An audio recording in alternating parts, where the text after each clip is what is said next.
Chulane, Teller of Tales versus Yawgmoth, Thran Physician, Korvold Fae-Cursed King, and Nicol Bolas the Ravager. And we are up against some high-powered players here, and I would like all three colours in hand if we can manage it. So we'll use our free mulligan. And perhaps shouldn't have done, apparently. Well, we can go into a Sol Ring with the Trinket Mage. Yeah, we've got less lands, but we've got access to all our colours with the Noble Hierarch. We'll keep that. We're going to have a draw at the beginning of our turn anyway. And we've already got a turn 1 play in a Deathrite Shaman from Korvold. And a Mana Crypt. This is what I was scared of. I think we're up against some high-powered players here, and they're getting off to a really fast start. Dreadhorde Invasion from Yawgmoth as well. And a Guardian Project. Yeah, we have an incredibly low curve on this deck. It peaks at 2 mana. And I think we've only got something like 4 CMC spells. And we've just drawn into one of them. Let's shock in the Breeding Pool. And we'll go for Noble Hierarch. And hope that we draw into a land next turn. Nicol Bolas is going to be the odd one out if he doesn't cast any spells on turn 1. And he is in fact the odd one out, playing a tap land and passing the turn. Then a Demonic Tutor from Korvold as well. But we are not yet seeing what they've tutored for. Might just be a Mana Crypt that they want to drop next turn so that they can get their commander into play. Yawgmoth gets bolted and gets pinged by Dreadhorde Invasion, but also gets a Zombie Army token. Then drops a Cabal Coffers, which will do nothing this early in the game. Getting a Bloodchief Ascension online quite early though. If Nicol Bolas continues to not play creatures, then that's going to have enough counters on it in no time. Although, I doubt either of us are going to be blocking with our Mana Dorks anyway, so that could swing anywhere potentially. Alright, a Genesis Chamber as well. We really don't want to see Yawgmoth coming down anytime soon because this deck is pretty much reliant on having a whole heap of Mana Dorks in play. And Genesis Chamber is going to give Yawgmoth a lot of sack fodder to start throwing minus counters around. Oh dear, we do not get into anything. So we're just going to have to pass, I'm afraid. Crypt of the Eternals for Bolas. And yeah, like I thought, that's most likely what our opponent tutored for. And we'll most likely see our opponent's commander here. Question is, what do they sacrifice when he comes down? Probably the Deathrite Shaman. They've gotten no use out of that so far. Genesis Chamber will trigger as well because a creature entered. And that actually gives Korvold something to sacrifice, so that works out quite nicely. So they can keep their Mana Dork in play. And the Korvold player must have lost 2 life. Yeah, so they probably just shocked down the Overgrown Tomb. I didn't see which land they played, but that's probably what it was. And that will put a quest counter on the Bloodchief Ascension. I think it only needs 3. Yes, once it's got 3 or more quest counters on it, whenever someone has a card go into the graveyard, you drain them for 2. The zombie token going in at Nicol Bolas. So this is going to be another counter on the Bloodchief Ascension. Then deciding to go for Contamination. At the beginning of your upkeep, you sacrifice it unless you sack a creature. If a land is tapped for mana, it produces black instead of any other type. And they're going to be able to stack that with their Dreadhorde Invasion, so every turn they can sacrifice a zombie. And then the zombie will come straight back with Dreadhorde Invasion. Yeah, that's a pretty good combination of cards. We can't do anything, we'll just cast. Do we want to cast Cloud of Fairies? Let's cycle it actually, try and get into a land. Okay, a colourless land, I'll take it. Play that out and pass the turn. Hopefully our Noble Hierarch stays in play, because that's our only means of colour production currently. Nicol Bolas just continuing to put lands out and pass the turn. Korvold sacrificing a fetch land, and that does count as sacrificing a permanent, so plus counter goes on Korvold as well as a card draw. Then a Diabolic Intent sacrificing the Deathrite Shaman. Again, a draw and a plus counter, but also a tutor. They're not going to be able to go for some kind of enchantment removal here is the problem, because they can't tap their mana for said enchantments. Might be that the only way to get rid of this Contamination and Dreadhorde Invasion little combination is to actually just swing in at them, because they are struggling on mana currently, only 3 cards left in hand as well. Alright, going for a Lightning Greaves, that might have been what they tutored for, protect their Korvold from spot removal at least. Then also going for a Gravecrawler, I imagine that's part of a combo. And the Genesis Chamber triggers, that's really helping Korvold so far. Yawgmoth might regret putting that into play. And as we thought, Korvold swinging in at Yawgmoth, probably going to sacrifice the Mere. And staying firmly at 7 cards in hand. This will be 8 commander damage. Now if they can get Korvold up to 13 power next turn, it might be that they can knock Yawgmoth out of the game. Might be difficult with limited mana though. Now let's see if they stack the triggers right here. Yep, they put Contamination on the bottom. Oh, actually no. They wanted to put Dreadhorde Invasion on the bottom, didn't they? Yes, then sacrifice the creature to Contamination. And then after they've done that, they'd get a zombie token. They haven't stacked it correctly in order to do that, so that's a blessing. If they want to keep Contamination in play, they have to sacrifice the zombie here. And that means that it's going to be more difficult for them to put a counter on the Bloodchief Ascension. Although they couldn't have swung in with a Summoning Sick zombie anyway. A Toxic Deluge, that's what I was scared of. That gets rid of our coloured mana. I was actually thinking of going in for a Trophy Mage for a Talisman. So that's too bad. You never know, our opponent might stack their triggers incorrectly again next turn. So now, there's absolutely nothing we can do. We were just too slow on getting that land.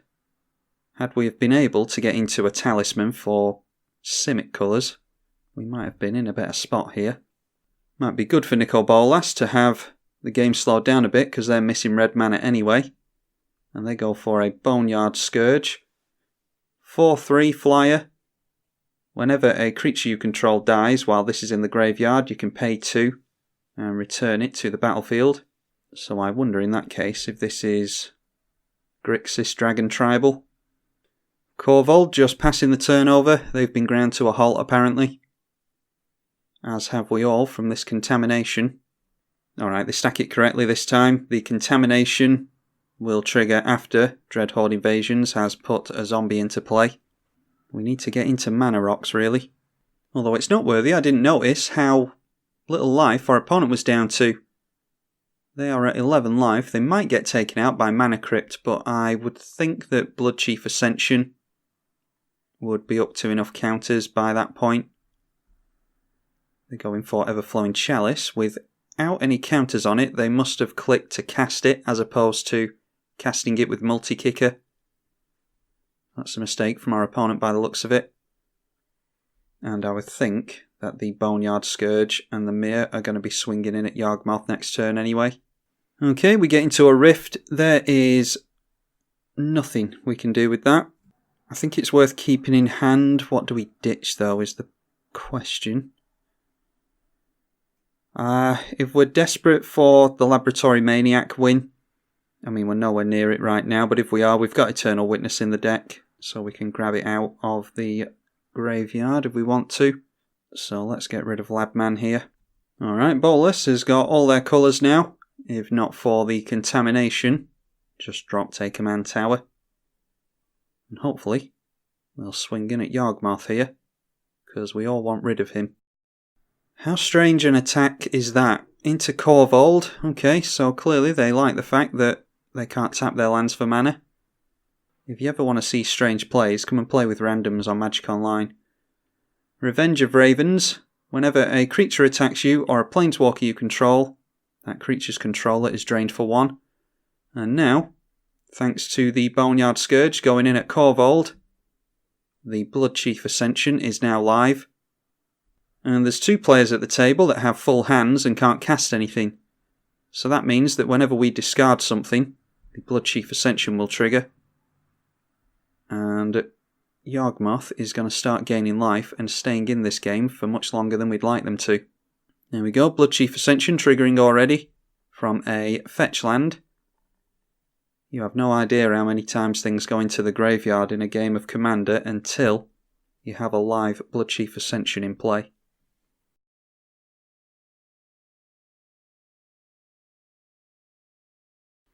Our opponent again stacking it correctly. They'll get a zombie to sacrifice to keep the contamination in play.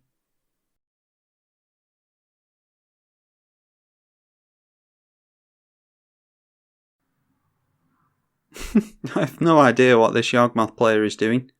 If they're trying to get mana out of their Cabal coffers, they need to put 2 into it, and that will give them a single black. So they either end up with 2 single pieces of black mana, or a black mana and 2 colourless. They're the only options our opponent has here.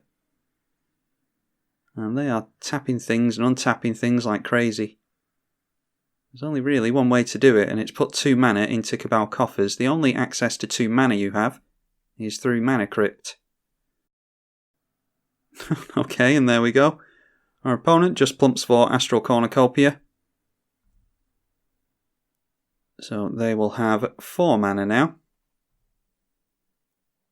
And that taps for coloured mana, so that's enough to get Yawgmoth into play. Another land for us. Well, we're not going to discard a card while Bloodchief Ascension's in play, so let's just continue this enthralling game and pass the turn. A Baron Moor being cycled, again triggering the Bloodchief Ascension. So they are back up to 11 life. Be intrigued to see where Bolas decides to swing in this time. Then deciding to play a Field of the Dead, so every land that they play that has a different name, which would be any land in this case. Any land they play from now on will get them into a zombie. And now swinging in at us, yeah. I don't know if our opponent is friends with this Yawgmoth player or what, but I cannot understand what the logic is here. I mean, they've got cards in their hand that they can't cast, and it's not because of us. A Phyrexian Tower for Korvold, and passing the turn. And not going for their commander, a Liliana Heretical Healer. I don't know how he's going to flip her over because he doesn't have another non-token creature in play currently. Might have one in hand though. Genesis Chamber will trigger, so that means that he's going to be able to keep the zombie token next turn, or the mere token, it doesn't really matter. Then if Yawgmoth comes in, he'll have a little bit of sack fodder. In fact, he'll have another mere when the Yawgmoth comes out, so yeah, it's time to start swinging in at Yawgmoth, I think. Might as well drop Gaia's Cradle, nothing else we're going to be doing.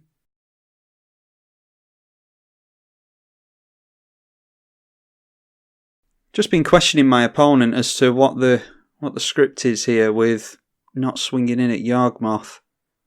I don't have any beef with anyone at the table, but Yawgmoth has ground the game to a halt for all 3 of us.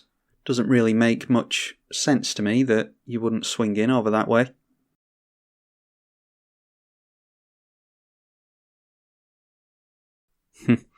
I think our Yawgmoth opponent is playing a political game here. But the reason Nicol Bolas isn't swinging in at anyone other than us, yeah, they're swinging in at us because we dared to chirp up.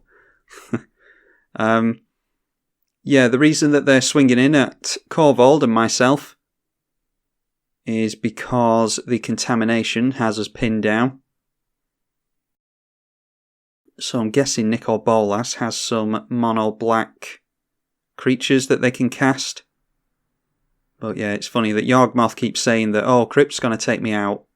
My Crypt's going to take me out, and then Bloodchief Ascension keeps triggering and putting life back onto Yawgmoth. Plus a board state is beginning to develop here, so I'd be very intrigued to see how this pans out for the Nicol Bolas player. Alright, the zombie comes out, gets sacrificed to the contamination again. And we'll see if our opponent goes in for Yawgmoth. Going to swing in first. Liliana does have lifelink. Going in at the Korvold. Then deciding to come in at us, I imagine. Pulling back, seeing that our life total is higher. And that looks like Yawgmoth mana to me. It certainly is. And the thing is as well, whenever Yawgmoth sacrifices a token, the token does go to the graveyard, so that will drain us all for 2.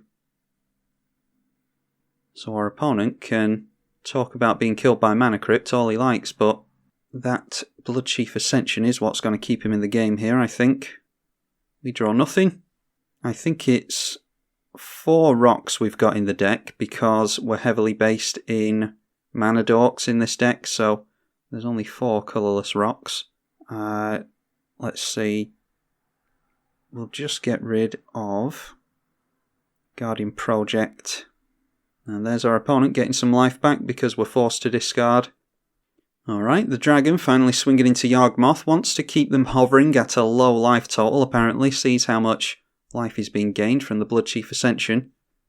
I'm actually rooting for Yawgmoth now because the petty side of me wants to teach Nicol Bolas a lesson. A minus counter goes onto the dragon with the Yawgmoth. Oh, and the tokens sack another creature. The tokens go to the graveyard, so why isn't that? Oh, tokens mustn't count as cards. It says whenever a card is put into an opponent's graveyard. Oh, it's an opponent. Oh, I see. Okay, that's why then. Only triggers off of opponent stuff. Yawgmoth drawing a couple of cards there and putting a couple of minus counters on the dragon. So only taking a hit for 2. We'll see if Korvold makes a land here. They have dropped plenty of lands this game. And there we are. There's another one. They haven't missed a land drop all game, actually.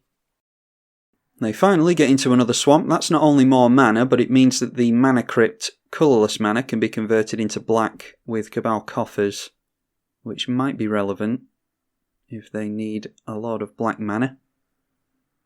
Got 5 available to them currently. A Whip of Erebos from our opponent. That will give all of their creatures lifelink. And I dare say that Yawgmoth is going to be swinging in now. That will be 4 life gained here. Don't think they have any creatures. No, they don't have a creature in the graveyard. And this can only reanimate their stuff. Liliana is going in at the Bolas player. They can double block that, but I think these tokens going into the bin will trigger the Bloodchief Ascension, so that might be what their aim is. And the Yawgmoth is going in at Bolas as well. So they're trying to make them block with some tokens for the extra life gain here, I think. Bolas should probably just take it. And they did get drained twice by the Revenge of Ravens. Alright, deciding to double block on the Liliana. And then Liliana is going to kill a zombie over the Mere. Oh, and so tokens mustn't count as cards. I thought those dying would trigger the Bloodchief Ascension, but again, getting this wrong all over the place. Yeah, so it has to be opponent's cards, and it doesn't count tokens, apparently. Apparently tokens are not cards. Expedition map coming down as well, so they will be able to search for another land, probably an Urborg. A Lotus Cobra for us.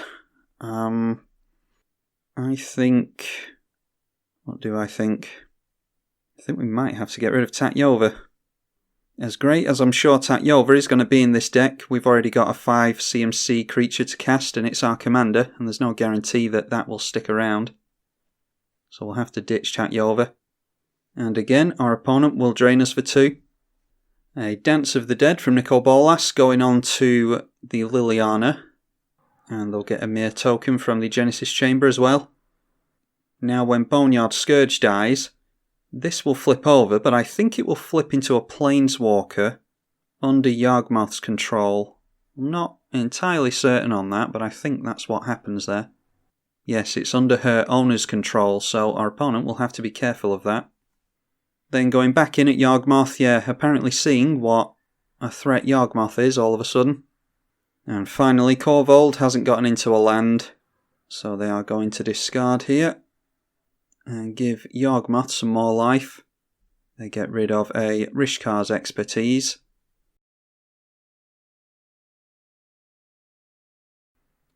Awaken the Erstwhile.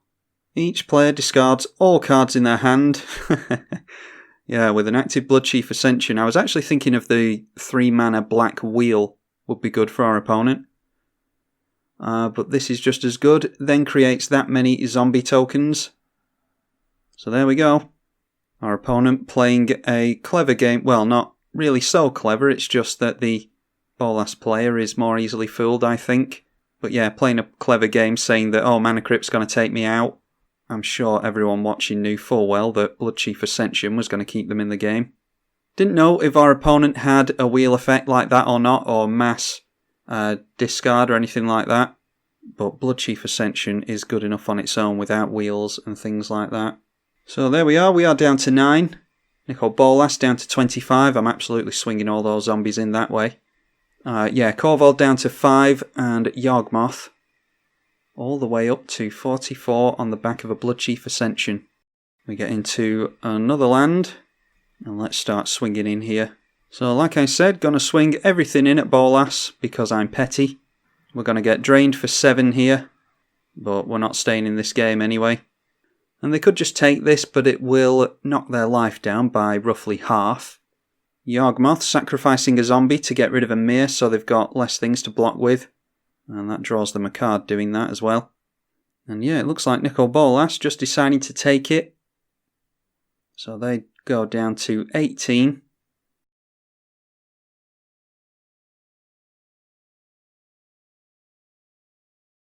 Dance of the Dead triggers, and our opponent has to pay, I think it's 2 for that. Yes, 2 to untap the Liliana, which they may want to do if they want the life gain. It's also noteworthy that Yawgmoth can gain control of a Liliana Defiant Necromancer whenever they want to. All they have to do is put a minus counter on this dragon, and she will flip over and come under Yawgmoth's control. But probably better to do that at the end of Korvold's turn. Land coming down, so that will trigger Field of the Dead, getting into another zombie. Then deciding to swing in with a single zombie coming in at us. Swing in with Liliana, surely, for the lifelink. And that's us done, although we were done about an hour ago. Excellent. Our opponent gets into their own Bloodchief Ascension, so this might actually get interesting if no one can get rid of Korvold very quickly. I don't imagine Korvold will stick around long enough for the Bloodchief Ascension to be relevant, because this dragon can swing in at the Korvold player. Oh, well they're just... Oh, alright, well they're not leaving back any blockers, so Korvold can easily be dealt with next turn by either Yawgmoth or the Nicol Bolas. They might just be giving up here as well. Swinging everything in at Yawgmoth. And all their creatures have lifelink, don't forget, so... What's that? 6 zombies coming in. One of them's blocked. So they'd only go down by 8 there. That does put a counter on the Ascension though. And it's noteworthy that Yawgmoth's Bloodchief Ascension, triggering on Nicol Bolas, would put a counter on Korvold's Bloodchief Ascension as well. I don't think it's going to be relevant, but if Korvold survives long enough, it might be. Oh, and it looks like our opponent has let the... Oh, come on, Modo, let me actually look at the graveyard. Yeah, Contamination has gone into the graveyard. I don't know why you would let it go at this point in the game. You still want to block your opponent's mana, surely. 6 zombies going to swing in at Korvold, as well as the commander. Might as well for the lifelink. One of them is going to block the commander, and the other 3 are going to get in for lethal. So that takes Korvold down. Now, let's see what happens between these 2 players. There's a Death Greeter in play now, so whenever another creature dies, you can gain a life. Yawgmoth's got plenty of life gain, and has a card draw engine on the field as well. And Nicol Bolas is in top deck mode. But it seems as though Yawgmoth hasn't noticed that they can take the Liliana from the Nicol Bolas player by getting rid of the dragon. And Nicol Bolas ripped into a land, so Field of the Dead going to trigger again. They haven't played their commander yet, so that's probably what they do here. Swinging 7 zombies in at Yawgmoth. And it might be that the Revenge of Ravens is the game changer here. Unless Yawgmoth can swing in with a big creature or 2. as opposed to relying on a horde of tokens. Gonna double block with a couple of 1 power tokens and an untapped 2 power token. So they'll take 10 here. But then the creatures have lifelink as well, so it'll be 6 that they take. So they go down to 36, and then some creatures die, so Death Greeter will gain our opponent 5 life. I say our opponent, I'm actually still rooting for Yawgmoth here. Alright, at the end of the turn we might see something from Yawgmoth here. Deciding to proliferate. So that might mean a minus counter there. Yeah, and then another counter on the Cornucopia, that would make sense. Okay, just going for the Cornucopia and the Bloodchief Ascension and not killing off the dragon for some reason. They might think that Liliana flips onto Bolas' side of the field, but it does specifically say that it returns to the owner's side of the field, so I don't really know what our opponent's aim is there to keep the dragon in play. Like I said, it might just mean that they're worried about Liliana staying on Bolas' side of the field, and then deciding not to swing in, not really making much use of Yawgmoth's draw cards ability here.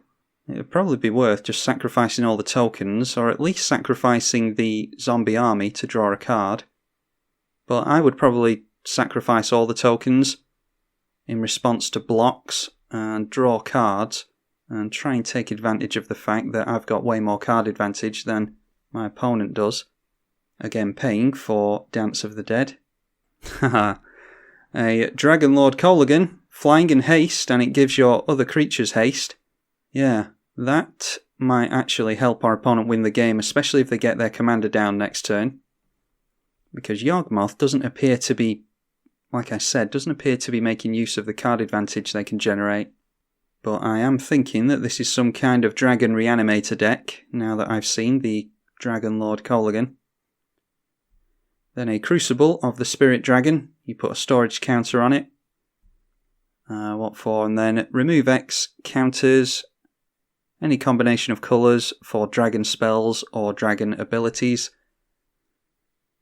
So that might be useful if our opponent wants to flip the Nicol Bolas around. Alright, a Cabal Ritual for 5 mana. Please don't just put that into Proliferate. I don't know what else they put it into, actually. They've done it at the end of our opponent's turn. Okay, they decided to cast that and then not use the mana. What on earth is going on here? Going to go for Whip of Erebos onto Sengir Autocrat.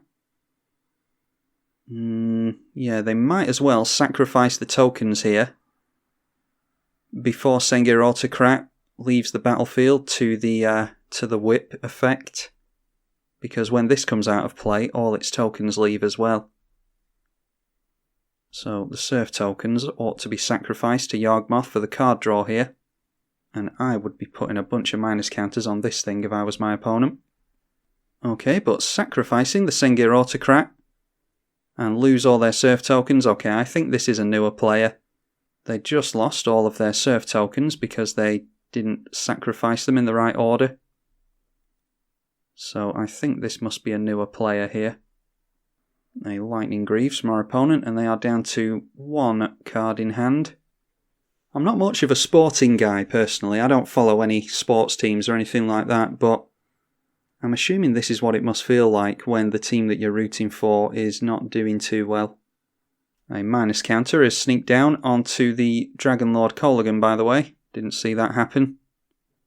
And that's what I was thinking about before. Chromatic Lantern would have been good while the Contamination was in play. I always tend to run this in 3 colours and above decks, but I cut it at the last minute and would have been really good to draw into that while Contamination was in play.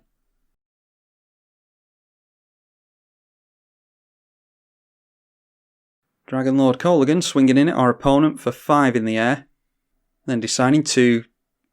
You just discarded Grey Merchant. Oh, wow. Okay. They're putting a lot of stock in this Proliferate. They just discarded the Grey Merchant of Asphodel to proliferate and put some extra minus counters on stuff. Let's see if they actually try and kill off this dragon this time. They get rid of a zombie. They put one on the dragon. And they do not kill this thing off. I think they're definitely worried about our opponent getting this Planeswalker. Which would make sense if they are a newer player.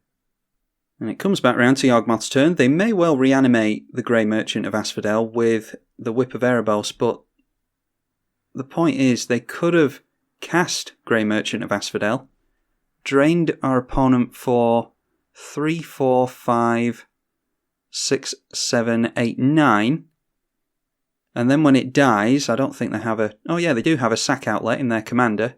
Then reanimate it with the Whip of Erebos. And that would be game because they'd drain their opponent for 9 twice. And I think they had the mana to do it as well. If they put Mana Crypt into Cabal Coffers, they get 3. 4, 5 would be Grey Merchant of Asphodel. And then 1, 2, 3 and 4. Yeah, they had enough mana to do that. They get into Reassembling Skeleton and get a Mere token. So there's no excuse not to be sacrificing the Reassembling Skeleton for card draw, because they can just recast it again during our opponent's turn. Telepathy for Nicol Bolas. And now deciding to start committing more to the red zone. Going in with a Hasty Dragon and 5 zombie tokens. The zombie army is up to a 4/4 now, by the way. Okay, sacrificing a zombie token, I think that was, to put another minus counter onto the Dragon Lord Kolaghan. And they draw into a Sky Scanner. We can see our opponent's hand now, thanks to the telepathy. And then sacrificing the Reassembling Skeleton, they could cast it out of the graveyard and then sacrifice it again. But they're putting a minus counter on a zombie anyway. That'll make it easy to block with one of their zombies. And now they've got a Sol Ring in hand. And then, yeah, our opponent's seen some good lines of play here. And every time the Reassembling Skeleton comes into play, the Genesis Chamber will trigger. I think they must have sacrificed a Mere token the first time round. They can still go for Reassembling Skeleton a few more times, so they might as well put a lot of minus counters on these zombies and block all of them.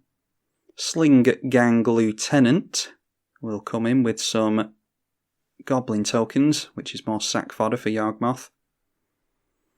And going for the Reassembling Skeletons trick again. Alright, finally getting through to blocks here. 4/4 is blocking the 2/2 zombie. And then I imagine some more tokens are going to block the 1/1s. They've gotten into a Hangerback Walker as well as a land, by the way. Nice to see our opponent eventually using the draw ability with Yawgmoth. Death Greeter triggers a bunch more times. How much life has our opponent gained from that 1 mana creature? Then we swing round to Yawgmoth's turn again. And now they've got a Skull Clamp as well, so there is absolutely no excuse for our opponent to not win this one. Oh, a Nest of Scarabs. I didn't notice that.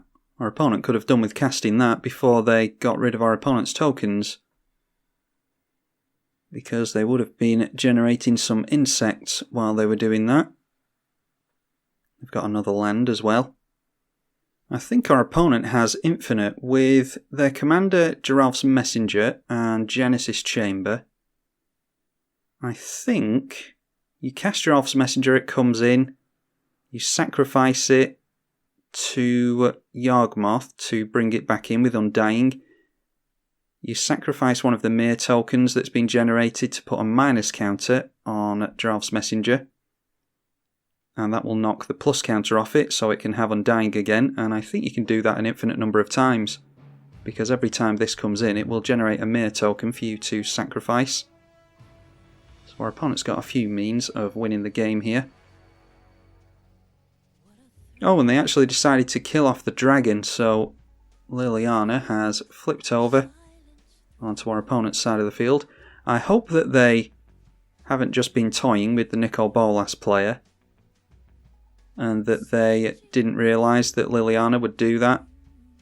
Yeah, I hope they haven't been just toying with them. The Nest of Scarabs is actually infinite as well, isn't it? Because you sacrifice the insect to put a minus counter on something and generate another insect. So that's actually infinite minus counters as well. Well, our dear friend Nicol Bolas got his comeuppance in the end, so all is right in the world. Yawgmoth taken us out to victory there. And I think they could have gotten a win off much sooner than that. That ended as grindily, if that's a word, as it was throughout the entire game, in which ourselves and Korvold were in the game. But nevertheless, they managed to pull off the victory in the end, and we saw a few interactions with Yawgmoth, which I'm sure you all enjoy. Not the real Chulane game that you're going to see from this deck. Hopefully I get a game in which it functions properly at some point. This is the first ever game that I've played with Chulane, so I am going to get on with doing that. Hopefully you all got some sick enjoyment from this game. I'm tribalkai on the EDH channel. Thank you for watching.